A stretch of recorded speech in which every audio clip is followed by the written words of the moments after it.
ভারতীয় জাতীয় কংগ্রেস দলের পক্ষ থেকে আমরা 28টি আসনে আমাদের জোট সঙ্গী টিপিপি কে নিয়ে লড়াইয়ে অবতীর্ণ হয়েছিলাম এবং গোড়া থেকে আমরা বলছি যে এই নির্বাচনে গতি প্রকৃতি যেদিকে যাচ্ছে এতে করে জাতীয় কংগ্রেস দল বা তার জোট সঙ্গী আমরা গতবারের তুলনায় হয়তো খানিকটা আমাদের ফলাফলের দিক থেকে যে শতাংশের হিসাবে আমাদের খানিকটা ভোট বৃদ্ধি হবে এবং এটা প্রত্যাশিতভাবেই আমি বলতে পারি যে আজকের ফলাফল এই প্রমাণ এই রাজ্যে মুখ্যমন্ত্রী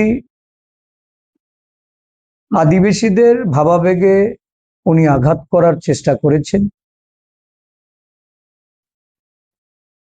সমতলবাসীর সমর্থন নেওয়ার যে প্রচেষ্টা, এতে করে দেখা গেছে যে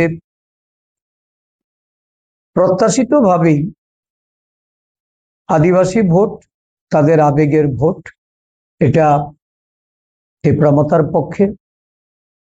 কিছু কিছু জায়গায় বিক্ষিপ্তভাবে বিজেপি যে ফলাফল করেছে,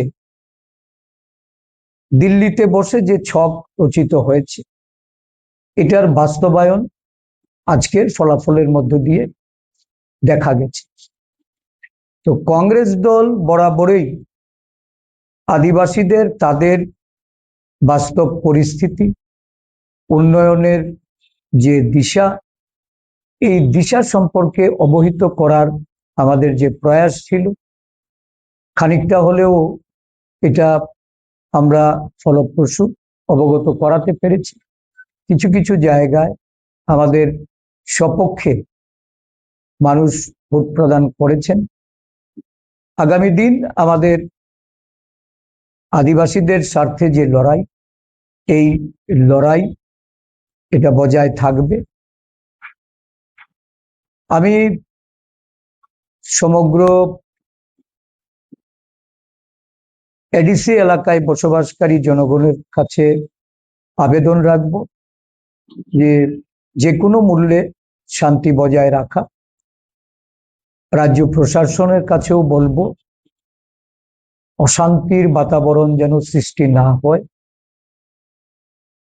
ভোট পর্ব এটা সাঙ্গ হয়েছে, এখন স্বাভাবিক জীবনে মানুষ যেন শান্তিতে বসবাস করতে পারে, সেই দিক থেকে লক্ষ্য রেখে আরক্ষা প্রশাসন, রাজ্য প্রশাসনকে পরিচালনা করা, জাতি উপজাতির ঐক্য সম্প্রীতি এটাকে সুদৃঢ় করা, এটা সমস্ত রাজনৈতিক দলের কর্তব্য।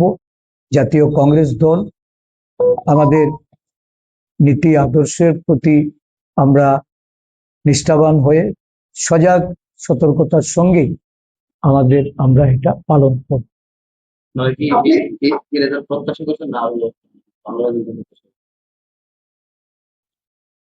আমরা কখনোই দাবি করিনি যে এবারের নির্বাচনে কংগ্রেস দল আসন জয়ী হবে, তবে এই প্রত্যাশা আমাদের ছিল যে আমাদের ভোট বৃদ্ধি হবে।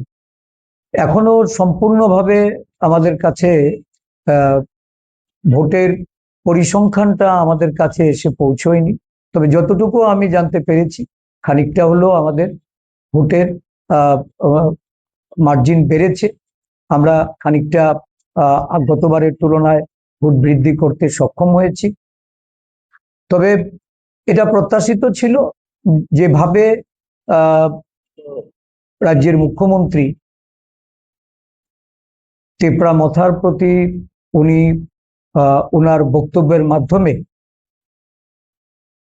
আদিবাসী জাত্যাভিমানের উপর উনি আঘাত করেছেন, তার প্রতিক্রিয়াই সমগ্র পাহাড় জুড়ে এটা পরিলক্ষিত হচ্ছে। তো আমি আগেও বলেছি যে এটা কোনো রাজনীতি নয়, বা বর্তমান শাসক দল, এরা রাজনীতির আঙ্গিনায় সম্পূর্ণভাবে এরা নির্বোধ, যার জন্য আজকে এই ফলের সম্মুখীন হতে হয়েছে। এটাই এটাই সবচেয়ে বড় বিষয়, যে একটা আবেগকে কেন্দ্র করে যেখানে ভোটাধিকার প্রয়োগ হয়, স্বাভাবিকভাবে উন্নয়ন বলুন, দুর্নীতি বলুন বা অগ্রগতির কথাই বলুন, সবটাই এখানে একেবারেই মানে ভোট রাজনীতির থেকে সম্পূর্ণভাবে এটা বিলীন ছিল। আপনি বলেন দিল্লি নির্ধারিত ফলাফল, দিল্লি কি এরকম চেয়েছে?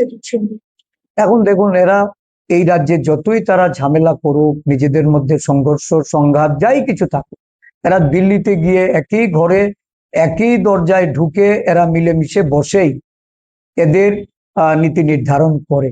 তো স্বাভাবিকভাবে এই কথাটা, এটা বলতে আমার কোনো দ্বিধা নেই যে এক ঘর থেকে বেরিয়ে এসেই তারা মানে ওই ভাতৃঘাতী সংঘর্ষের সঙ্গে যুক্ত।